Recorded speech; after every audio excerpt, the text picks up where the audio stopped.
નમસ્કાર દર્શક મિત્રો, આરટીવી ન્યૂઝમાં આપ સૌનું હાર્દિક સ્વાગત છે। આવો જોઈએ આજના સમાચાર। રાજુલાના તારેશ્વર ગામે ધાતરવડી એક સિંચાઈ યોજનાના ઇન્સ્પેક્શન બંગાળના કમ્પાઉન્ડમાંથી ડેમના દરવાજાની પ્લેટો ચોરી કરનાર કુલ 5 આરોપીઓને ₹2.5 લાખના મુદ્દામાલ સાથે પકડી પાડતી રાજુલા પોલીસ।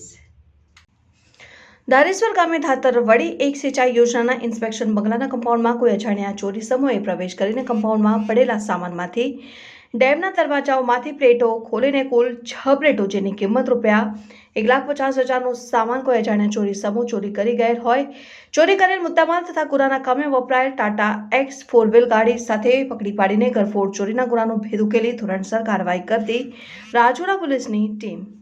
શોએબ ઉર્ફે ભાણિયો મહેબૂબભાઈ જોખિયા, ઉંમર વર્ષ 29, ધંધો ભંગાર ફેરી, રહેઠાણ રાજુલા તવક્કલનગર, તાલુકા રાજુલા। સિરાજ યુનુસભાઈ શેખ, ઉંમર વર્ષ 20, ધંધો ગેરેજ, રહેઠાણ રાજુલા તવક્કલનગર, રજા મસ્જિદ પાસે, તાલુકા રાજુલા। અક્ષય ઉર્ફે ગોપાલ ભીખાભાઈ બામભણિયા, જયદીપ હરિભાઈ ચુડાસમા, ઉંમર વર્ષ 20, ધંધો અભ્યાસ, રહેઠાણ Vavera. Paras Vinod Giri Goswami. Reporter Bharatbhai Khuman, RTV news, Rajula.